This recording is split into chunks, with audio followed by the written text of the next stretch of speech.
Good morning students. તો last લેક્ચરની અંદર આપણે સુએજ ટ્રીટમેન્ટ પ્લાન્ટ્સ વિશે થોડી ઘણી માહિતી લીધેલી હતી અને મેં એવું જણાવેલું હતું કે આપણે આખો એનો ડાયાગ્રામ જે છે એ સમજાવીશું. બુકની અંદર ખાસ ડાયાગ્રામ નથી. મેં તમને કાલે જે સમજાવેલી હતી આખી થિયરેટિકલ પ્રોસેસ હતી. જો એમાં તમને વધારે પડતી સમજ ન પડે તો અહીંયા આપણે આખો પ્લાન્ટ જે છે એ દોરીને બતાવેલો છે જે આજે આપણે સમજવાનો છે, જેની મદદ તમે આને શીખી શકશો અને એક્ઝામમાં પણ અટેન્ડ કરી શકશો. તો ખાસ આ ધ્યાન આપજો. બીજી એક ખાસ અગત્યની વાત છે કે બુકની અંદર પ્લાન્ટ જે છે એ દોરીને આપેલો નથી, આપણે સમજાવેલું નથી.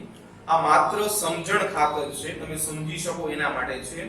એક્ઝામમાં આપણે આ ચાર્ટ જે છે દોરવાની કોઈ જરૂરિયાત નથી, માત્ર સમજવા માટે આપણે દોરેલો છે, કેવી રીતે કઈ પ્રોસેસ થાય છે એ સમજાવવા માટે. તો ચાલો શરૂ કરીએ આપણે પ્લાન્ટ્સને સમજવા. તો સુએજ ટ્રીટમેન્ટ પ્લાન્ટ્સ STPs બરાબર છે. આખો ચાર્ટ જે છે આખો પ્લાન્ટ કેવી રીતે વર્કઆઉટ કરશે એ આખો જે છે અહીંયા આપણે દોરી નાખ્યો છે. આખો પ્લાન્ટ જે છે તમારી સમક્ષ હાજર છે, તમે જોઈ શકો છો. તો જ્યારે પણ આપણે વાત કરતા હતા સુએજ ટ્રીટમેન્ટ પ્લાન્ટ્સ ની, તો એમાં મેઈન આપણું જે રો મટીરીયલ છે, મુખ્ય ઘટક જે છે સુએજ જે છે એ સુએજ આપણે બરાબર છે આખા શહેરમાંથી એકત્ર કરેલું છે. તો સૌથી પહેલા જે સુએજ આવે છે, એટલે સુએજ જ્યારે આવે ત્યારે પ્રાથમિક સારવાર જે છે આપણે શરૂ કરીએ છીએ. આપણે વાત કરી હતી કે ત્રણ પ્રકારની સારવાર આપણે જોઈ હતી, પ્રાથમિક, દ્વિતીયક અને તૃતીયક, બરાબર છે. તો પ્રાથમિક સારવાર જે છે એની શરૂઆત આપણે કરીએ તો સુએજ જે છે એ આવે છે. સુએજમાં પહેલી પ્રોસેસ જે છે એ આપણે કરીશું ગાળણની પ્રક્રિયા. ગાળણની અંદર આપણે એ વાત કરેલી હતી કે અહીંયા છિદ્રોવાળી ચાળણી જેવી રચના હોય છે કે જેને આપણે ફિલ્ટર પણ કીધેલું હતું કાલે. તો ફિલ્ટરની અંદરથી જે ઘન દ્રવ્યો જે છે એ ઘન દ્રવ્યો અલગ જે છે એ કરી આવે છે. આની મદદથી જે છે એ ઘન દ્રવ્યો જુદા થઈ જાય છે. એટલે ઉપરની બાજુએ જે જમા થશે ને એ બધા ઘન દ્રવ્યો છે અને નીચેની બાજુએ જે છે, જે નીચેના બાજુએ જમા થશે એમાં ખાસ કરીને કાંકરીઓ, ગોળાશનો, રેતી વગેરે જેવા ઘટકો જે છે એ હશે. હવે આ બધા ઘટકો જે છે એ સેકન્ડ પ્રોસેસ, બરાબર છે. તો સેકન્ડ પ્રોસેસમાં શું છે, તમે એક એક્સ્ટ્રા પોઈન્ટ લખેલો છે કોમ્યુટર. હવે આ કોમ્યુટર નું કામ શું છે? તો આ જે છે એ ગોળાશમોની કાંકરીઓ જે છે, કાંકરીઓ અને ગોળાશમો આને તોડી નાખે છે, બ્રેક ડાઉન કરી નાખશે અને તોડીને જે ઘટકો જે છે ને એ બધા અહીંયા જમા થશે. અહીંયા ફોર એક્ઝામ્પલ જે છે એ જમા થયેલા ઘટકો છે આપણા. તો ગ્રીટ ચેમ્બર મેં નામ આપેલું છે, બરાબર છે. કાંકરીઓ, કપચીઓ જેના માટે આપણે ગ્રીટ શબ્દ વાપરીએ છીએ, એ ગ્રીટ જે છે એ એકત્ર કરવામાં આવે છે. અહીંયા છે ગ્રીટ ડિસ્પોઝલ, એટલે અહીંયાથી જે ગ્રીટ છે, કપચીઓ એ બધી પ્લાન્ટમાંથી દૂર કરવામાં આવશે. આગળનો જે ભાગ છે એમાં આપણે એ વાત કરેલી હતી કે બીજો તબક્કો જે છે અવસાદન જે છે, પ્રાથમિક શુદ્ધિકરણની પ્રક્રિયા જે છે, એટલે અવસાદનની પ્રક્રિયા જે છે એ શરૂ થઈ જશે, બરાબર છે. સેકન્ડ પોઈન્ટ અવસાદન છે. કોમ્યુનિકેટરને આપણે અહીંયા એવું લાગે પાર્ટ કે આપી દઈએ. તો અવસાદનની પ્રોસેસની અંદર આપણે બે ઘટકો જે છે જુદા પડતા દેખાય છે. એની અંદર પહેલા ભાગે આપણે વાત કરી હતી તળિયે જે જમા થયેલા ભાગો છે એને આપણે સ્લજ કહીએ છીએ અને ઉપરની બાજુએ જે પાણી જમા થયેલું છે એને આપણે ઇન્ફ્લુઅન્ટ તરીકે ઓળખતા હતા, ઇન્ફ્લુઅન્ટ. પરંતુ આ પ્રાથમિક તબક્કામાંથી મળતું હતું એટલે આપણે એવી પણ વાત કરેલી હતી કે એને આપણે કહેતા હતા પ્રાથમિક ઇન્ફ્લુઅન્ટ. તો અહીંયા જે પ્રાથમિક ઇન્ફ્લુઅન્ટ છે એ પ્રાથમિક ઇન્ફ્લુઅન્ટ, જો આખો રસ્તો જે છે ખાસ અગત્યનો છે, કયા વેથી આગળ વધે છે અને આગળ વધશે. પ્રાથમિક ઇન્ફ્લુઅન્ટ જે છે એ ત્યારબાદ જો અહીંયા પ્રાથમિક પ્રક્રિયા જે છે, પ્રાથમિક શુદ્ધિકરણની ક્રિયા એ પૂર્ણ થાય છે. તો અહીંયા સુધી કે આપણે પ્રોસેસ જોઈ છે એ આખી છે પ્રાથમિક સારવાર, પ્રાઇમરી ટ્રીટમેન્ટ, બરાબર છે. ઓકે. તો પ્રાથમિક સારવાર બાદ તમે જોઈ શકો છો કે જે સ્લજ છે એ સ્લજને આપણે અહીંયા આગળ જવા દઈએ છીએ. જો અહીંયા એ સ્લજ આપણે બતાવેલું છે. સ્લજનું શું થાય છે? એ આપણે પછી જોવાનું છે. પહેલા આપણે પ્લાન્ટ વિશે થોડી ઘણી માહિતી લેવાની છે. તો અહીંયા જેવી પ્રાથમિક સારવાર પૂર્ણ થાય છે તો પ્રાથમિક સારવારની અંદર આપણને બે નિપજ મળે છે. કઈ કઈ બે નિપજ છે? પ્રાથમિક ઇન્ફ્લુઅન્ટ અને સ્લજ. રાઈટ? ઓકે. તો ધીમે ધીમે જે પ્રાથમિક ઇન્ફ્લુઅન્ટ છે એ પ્રાથમિક ઇન્ફ્લુઅન્ટ જે છે એ આગળ વધે છે અને અહીંયા આગળ વધીને ક્યાં જશે? તો કે વાયુ મિશ્રણ ટેન્ક વધે છે જેનું અહીંયા. બરાબર છે? यहाँ તમને કાલે એવી પણ વાત કરી હતી કે આંદોલકોનો ઉપયોગ કરે છે જેની મદદથી દ્રાવણ જે છે એ ઘડે છે. તો આ બધા જે છે એ આંદોલકો છે. આંદોલકો બરાબર છે. બીજું પણ દર્શાવેલું છે એ પણ આંદોલક છે. અહીંયા મેં એર કમ્પ્રેસર દર્શાવેલું છે કે જે દબાણ પૂર્વક હવા જે છે એને ટેન્કમાં દાખલ કરશે. એટલે કે વાયુ સ્વરૂપે હવા પણ આવી ગઈ છે. આંદોલકો જે છે મિશ્રણને મિક્સ કરશે, ભેગું કરશે. બરાબર છે? તો હવા જે હાજર છે તો હવાની વચ્ચે શું થાય છે? તો કે હવા છે એટલે ઓક્સિજન જે છે એ દાખલ કરવામાં આવશે. પ્રેશર પૂર્વક દબાણથી. તો અહીંયાથી જે પાણી હતું મુક્ત ઇન્ફ્લુએન્ટ એ આની અંદર જાય છે. જો અહીં બીજું પણ એક પંપ છે. પંપ શું કરે છે? તો કે દબાણ આપે છે. એટલે કે ઘટકો જો અહીંયા આવી જાય તો એ ફરી વખત વાયુ મિશ્રણ ટેન્કમાં મોકલવાનું કામ કરે છે. બરાબર છે? બે સાઈડ પંપ છે, અહીંયા પણ છે ને સામેની બાજુ પણ છે. તો એર કમ્પ્રેસરની વાત થઈ ગઈ, વાયુ મિશ્રણ ટેન્કની પણ વાત થઈ ગઈ. હવે અહીંયાથી શું થાય છે? તો કે દ્વિતીય શુદ્ધિકરણ કરવામાં આવે છે. બરાબર છે? એની અંદર પણ આપણે બે ઘટકો વિશે વાત કરેલી હતી કે તળિયાની બાજુએ જે જમા થાય એને આપણે સ્લજ કહીશું અને ઉપરની બાજુએ જમા થાય એને આપણે ઇન્ફ્લુઅન્ટ કહેતા હતા. પણ આ દ્વિતીયક સારવાર છે એટલે એ દ્વિતીય ઇન્ફ્લુઅન્ટ તરીકે પણ આપણે એને ઓળખશું. બીજું કે અહીંયા આપણે એક બીજી પણ વાત કરેલી હતી કાલે કે જે વાત હતી ફ્લોક્સની. તો ફ્લોક્સ જે છે એ શું છે? તો ફ્લોક્સ જે છે એ ફ્લોક્સ એ બેક્ટેરિયા અને કવકજાળનું મિશ્રણ છે. બેક્ટેરિયા પ્લસ કવકજાળ બરાબર છે સંયુક્ત રીતે ફ્લોક્સ તરીકે ઓળખાય છે. બીજું કે અહીંયા બેક્ટેરિયાની વૃદ્ધિ પણ આપણે કરાવીએ છીએ. બેક્ટેરિયાની વૃદ્ધિ થશે એટલે એને પરિણામે વાત આપણે કરતા હતા BOD ની બાયોકેમિકલ ઓક્સિજન ડિમાન્ડ જેના વિશે આપણે કાલે ડિટેલમાં વાત કરી છે. તો માત્ર આપણે પ્લાન્ટ પૂરતું BOD અહીંયા સમજી લઈએ. તો શું થાય છે? તો કે બેક્ટેરિયા જે છે એ સ્લજની અંદર રહેલા કેટલાક પોષક ઘટકોનો ઉપયોગ કરે છે, જૈવિક અણુઓને વાપરે છે, એને વિઘટિત કરે છે, એને તોડે છે, એને સરળ અણુઓમાં રૂપાંતરિત કરે છે અને સરળ અણુઓમાં રૂપાંતરિત કર્યા બાદ એમાંથી ઓક્સિજનનો ઉપયોગ કરે છે. બીજું કે આપણે દબાણપૂર્વક ઓક્સિજન પણ દાખલ કરી છે. એટલે પ્લાન્ટમાં BOD નું મૂલ્ય જે છે એ શું થઈ જશે? તો કે પ્લાન્ટમાં BOD નું મૂલ્ય ઘટી જશે. તો જેવું BOD નું મૂલ્ય ઘટે એટલે એનો અર્થ શું થાય? તો કે એનો અર્થ એવો થાય કે ઓછું પ્રદૂષણ ફેલાશે. બરાબર છે? એટલે કે તમારું જે પાણી છે એ ઓછું પ્રદૂષિત છે એવું કહી શકાય. હવે આગળ આપણે જઈએ એટલે કે અહીંયા સુધીની વાત જે હતી એ બધી આવશે દ્વિતીયક સારવારની અંદર. અહીંયા સુધીની જે વાત છે એને આપણે લઈશું દ્વિતીયક સારવારમાં સેકન્ડરી ટ્રીટમેન્ટ. બરાબર છે? તો એના પછી ત્રીજા નંબર ઉપર તૃતીયક સારવાર જે છે શરૂ થાય છે જેની અંદર આપણે જંતુનાશકો જે છે એનો છંટકાવ કરીએ છીએ. કાલે મેં તમને 3 જંતુનાશકો વિશે વાત કરેલી હતી. એની અંદર એક જંતુનાશકની જો વાત કરીએ તો એમાં એક હતું ઓઝોન, બીજા નંબર ઉપર ક્લોરીન અને ત્રીજા નંબર ઉપર પેરાક્લોરીન. આવા 3 ઘટકો જે છે જેનો આપણે શું કરીએ છીએ? ઉમેરો કરીએ છીએ અને અહીંયાથી દ્વિતીય ઇન્ફ્લુઅન્ટ જે છે એ મુક્ત થાય છે. તો અહીંયાથી જે સ્લજ મળેલો છે આપણને એ સ્લજ જે છે એને આપણે સક્રિય સ્લજ કહીએ છીએ. એક્ટિવ સ્લજ દ્વિતીયકમાંથી જે મળે છે તે ધીમે ધીમે કરતો આગળ જશે. બરાબર છે? જો અહીંયા તો ફરી વખત આવી જશે તો પંપની મદદથી પાછો મોકલવામાં આવશે અને આ બધો સ્લજ જે છે એ અહીંયા એકત્ર થાય છે. તો આ હતી સ્લજની વાત. હવે મેઈન વાત આપણે કરીએ કે સ્લજનું શું થાય છે? સ્લજ શું કરશે? તો સ્લજ જે છે એ સ્લજને સીધું આપણે લઈ જશું અજારક પ્રક્રિયક ટાંકામાં.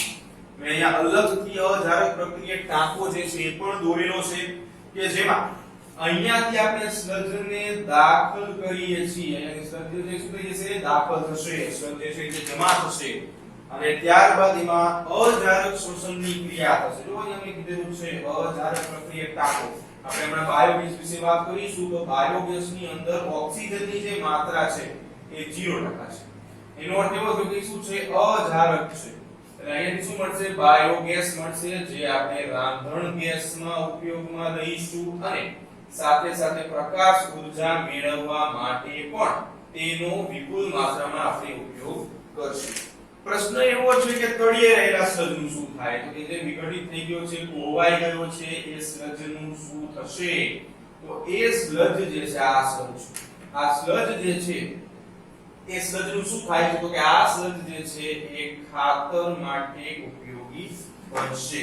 તો આખો પ્લાન્ટ જે છે એને અમે ડ્રો કરેલો છે, એને આધારે મેં આખો પ્લાન્ટ જે છે એ તમને ડિટેલમાં સમજાવી દીધેલો છે. પ્રશ્ન એવો થાય કે આખો પ્લાન્ટ જે છે મેં કાલે પણ સમજાવ્યું હતું કે કઈ રીતે આપણે યાદ રાખી શકાય છે પ્રોસેસ વાઇઝ. આપણે 3 સારવાર જોઈ, દ્વિતીયક સારવાર જોઈ લીધી અને અહીંયાની જે સારવાર જે છે બરાબર છે, જંતુનાશકો આ આવી જશે દ્વિતીયક સારવારમાં, ટર્શરી ટ્રીટમેન્ટ. તો આવા એક્શન પ્લાન્ટ્સ જે છે એસટીપીએસ વાળા બરાબર છે, તો એનો ક્યાં ક્યાં આપણે ઉપયોગ કરીશું, તો ભારતની અંદર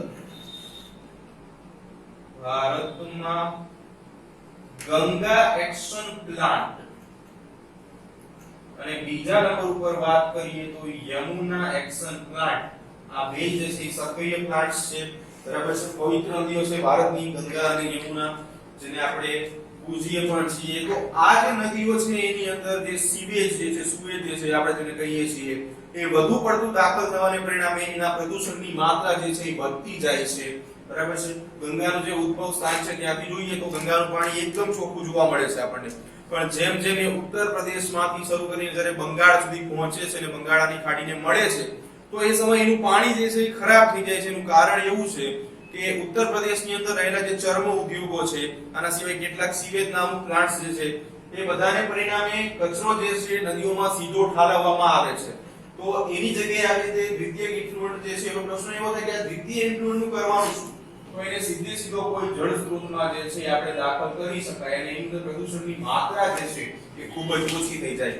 તો આવી રીતે આપણે પ્રદૂષણની માત્રા ઘટાડી શકાય છે અને જે નદીઓ છે, જળ સ્ત્રોતો છે એને પ્રદૂષિત થતા બચાવી શકાય છે બરાબર છે.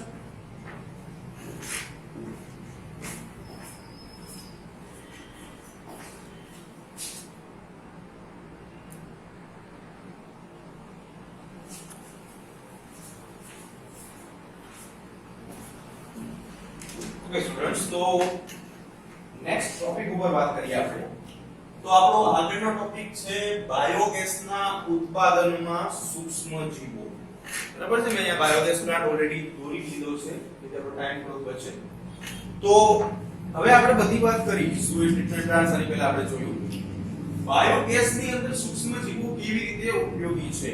તો જ્યારે આપણે ચેપ્ટર સ્ટાર્ટ કરેલું પહેલો જે લેક્ચર લીધો ઇન્ટ્રોડક્શન નો, એ વખતે આપણે એ વાત કરી હતી કે આર્કી બેક્ટેરિયાની અંદર અમુક એવા બેક્ટેરિયા હતા કે જે મિથેન યુક્ત કણ ભૂમિની અંદર પણ જીવંત રહી શકતા હતા. એનું નામ આપેલું હતું આપણે મિથેનોજેન્સ બેક્ટેરિયા. તો મિથેનોજેન્સ બેક્ટેરિયા બરાબર છે, જે બાયોગેસની અંદર ખાસ ઉપયોગમાં આપણે લેવાના છે. એમાંના અમુક બેક્ટેરિયા જે છે કે મિથેનો બેક્ટેરિયમ તરીકે પણ ઓળખવામાં આવે છે. મિથેનો બેક્ટેરિયમ આ બધા જે છે એ બાયોગેસના ઉત્પાદનમાં અગત્યની ભૂમિકા ભજવે છે બરાબર છે. હવે ગોબર ગેસ અને ગોબર, હવે શબ્દ સમજેલો હશે આપણે કે સામાન્ય એકલો ગોબર હોય ને એમાંથી 10% જેટલી ઊર્જા જે છે ને આપણને મળે. ગોબર જે છે ને એમાંથી માત્ર 10% ઊર્જા તમને મળી શકે, પણ ગોબર ગેસ જે છે એમાંથી 30% ઊર્જા મળશે આપણને. તો આજે છે બેટર કહેવાય ગોબર કરતા 10% અને 30%, બરાબર 3 ગણી ઊર્જા જે છે આપણને મળે છે. તો હવે આપણે બાયોગેસમાં કરવાનું છે શું એ આપણે જોઈએ. તો પહેલા તો બાયોગેસની અંદર રો મટીરીયલ એટલે કે ઘટકો આપણે કયા કયા એડ કરવાના છે એની વાત કરીએ. તો બાયોગેસની અંદર ઉમેરવામાં આવતા ઘટકોની વાત કરીએ. ઉમેરવામાં આવતા ઘટકો કયા કયા ઘટકો છે જે ઉમેરવામાં આવે છે? તો ખાસ કરીને પશુઓના છાણ, આ ઉપરાંત કેટલું દૂષિતજન્ય કચરો, પક્ષીઓના ચરક, છાણ, મૂત્ર, આ બધી વસ્તુઓ જે છે એ બાયોગેસમાં ઉમેરવામાં આવે છે. પશુઓ જે દ્વારા ઉત્પન્ન થતા ઉત્સર્ગ ઘટકો જે છે એ કરી શકાય. દૂષિતજન્ય કચરાની વાત કરીએ તો કેટલાક નકામા સડેલા ઘાસ જે છે, બરાબર છે, એનો ઉપયોગ કરી શકાય. પક્ષીઓના ચરક વગેરેનો ઉપયોગ જે છે આપણે આની અંદર કરીએ છીએ. તો અહીંયા જે બાયોગેસ છે એને આપણે બે પ્રોસેસથી દર્શાવેલો છે. તો આ બધાનો ઉપયોગ આપણે કરીએ છીએ. તો શરૂઆત આપણે પશુઓના છાણથી કરીએ. તો ખાસ કરીને એવા કયા ઘટકો છે કે જે બાયોગેસમાં ઉપયોગી છે? તો પશુઓ જે છે જે ઘાસચારો ખાય છે, આ ઘાસચારાની અંદર મેઇન જે સુગર છે પોલીસેકેરાઇડ એ છે સેલ્યુલોઝ. બરાબર છે? સેલ્યુલોઝ જે છે એ કોઈ પણ વનસ્પતિની કોષ દિવાલની અંદર હોય છે. તો આ સેલ્યુલોઝ જે છે એમાં પશુઓનો આમાશય જઠરનો એક ભાગ છે, એ આમાશયના વિસ્તારમાં આ સેલ્યુલોઝના પાચન માટે સેલ્યુલેસ, બરાબર શબ્દ સમજો, પાછળ એસ લાગેલું છે એટલે એ શું બની જાય? ઉત્સેચક બની જાય. તો આ ઉત્સેચક જે છે એ શું કરે છે? તો કે સેલ્યુલોઝનું પાચન કરે છે. સેલ્યુલોઝ જે છે એ પોલીસેકેરાઇડ છે. પોલીસેકેરાઇડ. તો આ સેલ્યુલોઝનું પાચન થાય અને એને પરિણામે સરળ શર્કરા એટલે કે મોનોસેકેરાઇડ આપણે એને કહીએ છીએ. આ મોનોસેકેરાઇડમાં શું થઈ જાય છે? રૂપાંતરિત થઈ જાય છે. અને કામ કોણ કરે છે? તો કે સેલ્યુલેઝ ઉત્સેચક. મનુષ્યની અંદર ખાસ કરીને સેલ્યુલેઝ ઉત્સેચક જે છે જેનો સ્ત્રાવ જે છે એ આપણે આંત્રપુચ્છમાંથી થાય, એપેન્ડિક્સ કહેવાય. મનુષ્યમાં પણ હાજર છે. જે મોટું આંતરડું છે, બરાબર છે, તેમાં જોવા મળશે. આ એપેન્ડિક્સ 2 થી 10 સેન્ટીમીટર સુધીની લંબાઈ ધરાવે, બરાબર, અલગ અલગ સજીવોમાં થતી હોય. પહેલાના સમયમાં શું હતું કે જ્યારે આદિમાનવ જે હતો, જે માત્ર ઘાસચારો ખાતો હતો, એ સમયે આંત્રપુચ્છ જે છે ને એ સક્રિય હતું અને એમાંથી સેલ્યુલેઝ જે છે એનો સ્ત્રાવ પણ થતો હતો. સેલ્યુલેઝ જે છે એ શું કરે છે કે સેલ્યુલોઝની અંદર જે બીટા ગેલેક્ટોસાઇડેઝ શૃંખલા છે એને તોડે છે. પરંતુ ધીમે ધીમે મનુષ્ય જે છે ઉત્ક્રાંતિ થવા લાગી અને એને પરિણામે રાંધેલું ને બાફેલું ખાવા લાગ્યો એટલે આંત્રપુચ્છ જે છે એનો ઉપયોગ ઘટી ગયો. એટલે હાલની તારીખમાં આંત્રપુચ્છ હાજર છે પણ એને આપણે કહીએ છીએ અવશિષ્ટ અંગ, કે જે પહેલા સક્રિય હતા પરંતુ હવે કોઈ જ કામ નથી કરતા એટલે નિષ્ક્રિય થઈ ગયા છે. તો એને આપણે કહીશું આંત્રપુચ્છ. બરાબર? એપેન્ડિક્સ જે છે એ અવશિષ્ટ અંગ છે. એટલે એપેન્ડિક્સ જે છે એ મનુષ્યનું શું થઈ જશે? અવશિષ્ટ અંગ. મનુષ્યનું અવશિષ્ટ અંગ. હવે તો તોડવાની ક્રિયા થાય છે અને સાથે સાથે આમાશયની અંદર પણ આવા મિથેનોજેન્સ પ્રકારના બેક્ટેરિયા જે છે એ જોવા મળશે. આમાં બેક્ટેરિયા જોવા મળે છે જેનું નામ છે મિથેનોજેન્સ બેક્ટેરિયા, જે બાયોગેસના પ્રોડક્શનમાં, ઉત્પાદનમાં ખૂબ જ મોટી ભૂમિકા ભજવશે. બરાબર છે? તો જોઈએ હવે બાયોગેસ જે છે એ આપણે કેવી રીતે કાર્ય કરે છે એની કેટલીક ચર્ચા આપણે કરવાની છે. તો હવે સૌથી પહેલા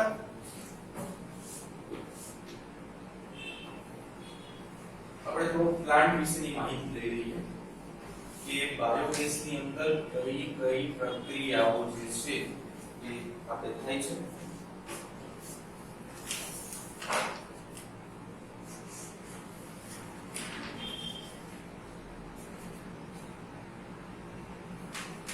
તો જે બાયોગેસ જે તમારી સામે જ છે તમે જોઈ શકો છો બાયોગેસ. તો બાયોગેસ નું નિર્માણ જ્યારે કરીએ છીએ તો નિર્માણની અંદર 10 થી 15 ફૂટનો ખાડો જે છે એ ખોદવામાં આવે છે. 10 થી 15 ફૂટનો ખાડો જે છે એ ખોદવામાં આવે છે. જો આ ટાઈપ ખાડો આપણે ખોદીને બતાવેલો છે. હવે શું થાય છે તો આપણે બે રસ્તા રાખેલા છે. એક રસ્તો જે છે ને એ છાણ અને પાણી માટેનો છે. તો અહીંયા આપણે જે છાણ અને પાણી દાખલ કરીશું ને એ છાણ અને પાણી જે છે એ આ માર્ગે આગળ વધશે અને સીધો પહોંચશે પાચન ટાંકામાં. કમ્પ્લીટ. સ્લજ જે છે ને એને આપણે આવી રીતે દેખાડીશું. એટલે જે સ્લજ નાખીશું, જો સ્લજ ત્યાંથી આવશે તો યાદ કરો એસટીપી પ્લાન્ટ એટલે કે સુએજ ટ્રીટમેન્ટ પ્લાન્ટ્સ માંથી આ સ્લજ જે છે એ લાવવામાં આવે છે. એટલે સ્લજ જે છે એ સુએજ ટ્રીટમેન્ટ પ્લાન્ટ્સ માંથી આવશે અને એને આપણે શું કરીશું, દાખલ કરીશું ગેસ હોલ્ડર જે છે બરાબર એની નીચેના ભાગે. એટલે થશે શું તો કે નીચેની બાજુએ શું રહી જશે, છાણ અને પાણી. ઉપરની બાજુએ તરતું શું મળશે, સ્લજ મળશે. હવે શું થાય છે તો કે ઢાંકણું જે છે ઉપરનું જે છે એ તરતી અવસ્થામાં હોય છે, જેને આપણે આરામથી ખોલી પણ શકીએ છીએ. એટલે ઉપરની બાજુએ જે ઢાંકણું જે છે આચ્છાદન જે છે આપણે દાખલ કરીએ છીએ ત્યાં અહીંયા અજારક શોષણની ક્રિયા થશે. સૂક્ષ્મ જીવો દ્વારા જે છે અંદર રહેલા ઘટકો છે, હમણાં આપણે આગળ વાત કરી કે સેલ્યુલોઝ તોડીને આપણે સરળ ઘટકમાં રૂપાંતરિત કરીએ છીએ. એટલે એને પરિણામે નીચેની બાજુ જે પ્રક્રિયા થાય એટલે ગેસ જે છે વાયુ, બાયોગેસના આ વાયુઓ જે છે એ હલકા હોવાને પરિણામે ઉપર તરફ જશે. બરાબર છે. તરતું આચ્છાદન નાખવામાં આવે એટલે ઉપરનું જે ઢાંકણું જે છે આચ્છાદન, તો ઢાંકણું જે છે એ વધારે પડતા ગેસને પરિણામે થોડું ઊંચું પણ આવે છે. અહીંયા આપણે એક નળી મારફતે જે છે ગેસ હોલ્ડરમાંથી શું કરીએ છીએ તો કે ગેસ જે છે એ આ બાજુ આગળ લઈ જઈએ છીએ. એટલે વાયુ જે છે બાયોગેસના એનો ઉપયોગ કરી શકાય છે રાંધવા માટે અને પ્રકાશ ઊર્જા મેળવવા માટે. તો જે વાયુઓ છે બાયોગેસના એનો રાંધવા એટલે કે રાંધણ ગેસ સ્વરૂપે અને પ્રકાશ ઊર્જા મેળવવા માટે ઉપયોગ ખાસ કરીને કરી શકાય છે. હવે નીચેની બાજુએ જે ઘટકો વધેલા છે એ બધા જે છે એ ખાતરમાં ઉપયોગી બનશે. કેમ કે આખો કોવાયેલો સડાયેલો ભાગ છે કે જે સૂક્ષ્મ જીવોની મદદથી થયેલો છે, તો જે કુદરતી ખાતરની ગરજ સારે છે. રાસાયણિક ખાતરની જગ્યાએ તમે આ ખાતરનો પણ ઉપયોગ કરી શકો છો. તો હવે વાત કરીએ બાયોગેસની અંદર વાયુઓનું પ્રમાણ શું છે, ટકાવારી પ્રમાણ. તો નેક્સ્ટ પોઈન્ટ આપણે લઈએ બાયોગેસમાં વાયુઓનું ટકાવારી પ્રમાણ. દરેકના પર્સન્ટેજ જે છે નક્કી છે. બીજું કે આ બુકની અંદર નથી આપ્યું, ખાસ ધ્યાન રાખજો. બરાબર છે. ટકાવારી પ્રમાણની જે વાત છે એ બુકમાં નથી, નીટ બેઝ ટોપિક છે. તો પહેલા તો બાયોગેસના વાયુ વિશે વાત કરી લઈએ કે કયા કયા મુખ્ય વાયુઓ છે. તો એની અંદર આપણે CH4, methane, CO2, carbon dioxide અને H2S, હાઇડ્રોજન સલ્ફાઇડ આ જે છે એ મેઇન કન્ટેનમાં તમને મળશે. આના સિવાય બહુ જ ઓછી માત્રામાં N2 એટલે કે નાઇટ્રોજન, H2 એટલે કે હાઇડ્રોજન પણ તમને જોવા મળશે. બરાબર છે. અજારક શ્વસનની ક્રિયા છે એટલે દર્શાવવા માટે હું O2 લખું છું અત્યારે. ઓક્સિજન. તો આપણે 1 2 3 મુખ્ય વાયુઓ, બાકીના જે 3 જે છે એ ગૌણ વાયુ. મેજોરિટી પ્રમાણ તમે જોશો તો આ 3 નું જ મળશે. ટકાવારી પ્રમાણમાં જે મેક્સિમમ પ્રમાણ જે છે એ આ 3 નું મળશે. તો મિથેન જે છે એના ટકાવારી પ્રમાણની વાત કરીએ તો 50 થી લઈને 75%. બાયોગેસમાં મિથેન જે છે એ તમને જોવા મળશે. મેઇન કન્ટેન્ટ છે CH4, મિથેન. બીજા નંબર ઉપર CO2 ની વાત કરીએ તો 25 થી લઈને 50% જે છે તમને CO2 કાર્બન ડાયોક્સાઇડ મળશે. H2S ની વાત કરીએ તો 0% થી શરૂ કરીને 3% જેવું 3%. તમે કેમિસ્ટ્રીની અંદર પણ H2S જે છે એનો અભ્યાસ કરેલો હશે બરાબર છે ખૂબ જ ખરાબ વાસ ધરાવતો ગટર જેવી વાસ ધરાવતો જે છે એ વાયુ છે H2S અને પાણીમાં દ્રાવ્ય કરીને તમને H2S જળ તરીકે પણ આપતા હશે કેમિકલ પ્રોસેસ કરવા માટે નંબર 3 ઉપર જઈએ તો જો ત્રણ મેઇન કન્ટેન્સ જે છે આપણે જોઈ લીધા છે પછી વાત કરીએ આ બધા જે છે ત્રણે ત્રણે આપણે બાયોગેસના વાયુ તરીકે ઓળખશું હવે નેક્સ્ટ N2 તો N2 નું જે પ્રમાણ છે એ N2 નું પ્રમાણ 0% થી 10% હોઈ શકે છે બરાબર H2 નું પ્રમાણ જે છે 0% થી લઈને 1% જેટલું હોય છે 1% ઓક્સિજન યાદ રાખો આ પ્રક્રિયા જે છે એ અજારક પ્રક્રિયા છે અને અજારક પ્રક્રિયા વિશે આપણે ભણી ગયા છીએ કે અજારક પ્રક્રિયામાં હંમેશા ઓક્સિજનની ગેરહાજરી હોય એટલે ઓક્સિજનનું ટકાવારી પ્રમાણ શું હોય હંમેશા 0 હોય બરાબર છે આનું કારણ એક જ છે શું કારણ છે તો કે આ અજારક શ્વસનની ક્રિયા છે અને એમાં હંમેશા ઓક્સિજનની શું તમને જોવા મળશે ગેરહાજરી જોવા મળશે ઓકે ક્લિયર તો વાત કરીએ આપણે બાયોગેસની હવે બીજી કઈ વાત કરીએ કે બાયોગેસમાં એવી પણ શું પ્રક્રિયાઓ થાય છે કે જેને પરિણામે મિથેન ઉત્પન્ન થાય છે તો ચાલો એની થોડી ચર્ચા કરી લઈએ એક રિએક્શન જોઈએ કે કઈ કઈ પ્રક્રિયાઓ જે છે એ થશે કે જેને પરિણામે થશે મિથેન ઉત્પન્ન થાય છે તો બાયોગેસની અંદર વાત કરીએ જે CO2 ઉત્પન્ન થાય છે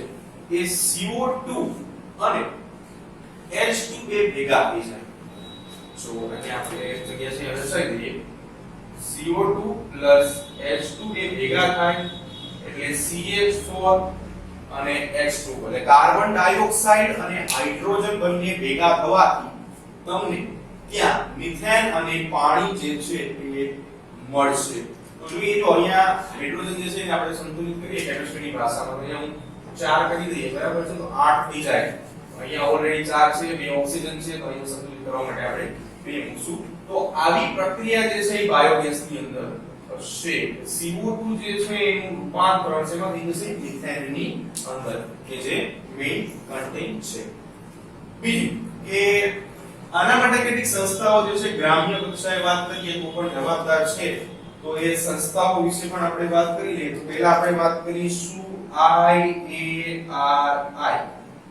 એટલે કે Indian agriculture research institute Indian agriculture research institute બીજા નંબર ઉપર એક બીજી બરાબર છે Indian agriculture research institute agriculture એટલે કે ખેતી સંબંધિત સંશોધન સાથે સંકળાયેલી સંસ્થા છે બીજા નંબર ઉપર KVIC બરાબર છે જેનું આખું નામ થશે khadi and village industries commission khadi and village industries commission બરાબર છે તો આવી જે સંસ્થાઓ છે કે જે બાયોગેસ ના નિર્માણ સાથે સંકળાયેલી છે આ બંને સંસ્થાઓ જે છે એના ફૂલ ફોર્મ ખાસ યાદ રાખવાના પ્રશ્નો જે છે એ પૂછાતા હોય છે બરાબર છે